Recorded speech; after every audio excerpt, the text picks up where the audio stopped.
Alright, Assalamualaikum. Alright, aku dah sampai dekat Kolej Kediaman ke-12 untuk Friendster punya event. Six Sense akan perform malam ni. So aku sampai petang ni, aku tengah tunggu member aku semua sampai untuk sound check lah petang ni. Tapi aku nak tengok juga ada student-student kat sini. Kita boleh tanya pasal perfume ke. Lepas tu kita jalan-jalan dekat booth-booth dekat yang ada kat sini lah. And then aku akan share dengan korang lah. Right, kita roll. Sekarang ni kita dah kat dalam holding room. Terasa macam bos-bos eh. Kita dapat meeting room kan? Yes, meeting room. Duduk tengah-tengah ni bos, rasa macam CEO sikit kan? Orang belakang kamera pun gelak. Alright, sekarang ni dah sampai aku kan Atan sampai. Atan dah sampai. So, okey lah. Selesa lah kat dalam ni. Apa requirement semua dah apa yang aku tengok semua dah dapat. Toilet ada tempat semayang apa semua. Okey.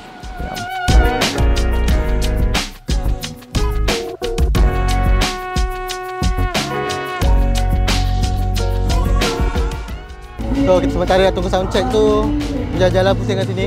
Tengok pusing-pusing ni ada banyak-banyak makanan daripada vendor. So tak tahulah tengok apa nak grab, buat alas perut lagi.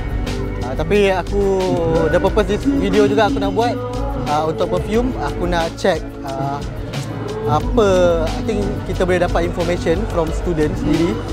Berapa yang, apa orang kata, range harga untuk satu perfume yang for me macam especially kalau brand yang I tak kenal sangat, for me kalau dia more than 50 I would hesitate untuk beli. SPM 50. Tapi untuk range harga untuk as a student kalau nak berbelanja beli perfume berapa? Bawah 100, around 50. Nice. Jom kita jalan-jalan dulu lah tengok. Alright, kat sini ada juga booth Warisha. Mana yang tak tahu, Warisha ni dia punya new brand ambassador ialah Amira Osman. So jingle untuk Warisha ni aku yang produce, terlanggar mic. So aku yang produce, aku yang buat dengan ni, tapi tak rekod lagi. So maybe nanti akan release jingle untuk Warisha ni lah.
Alright, sekarang ni aku dekat Warisha punya booth. So aku dah bawa budak-budak Six Sense, dia orang tengah masing-masing tengah call bini masing-masing. nak tudung yang mana. So kita nak pergi ambil tudung dekat sini. Jom.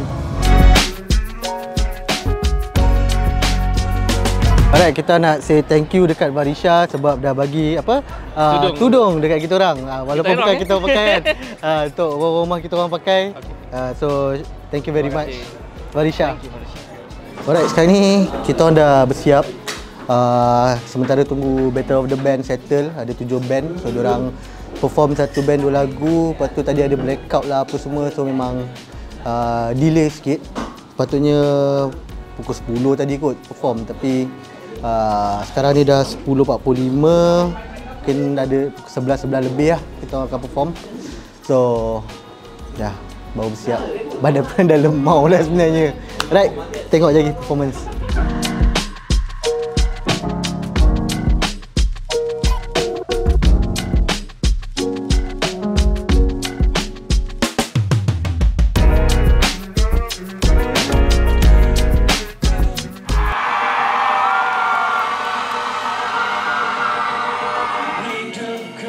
Takkan ku biarkan cintamu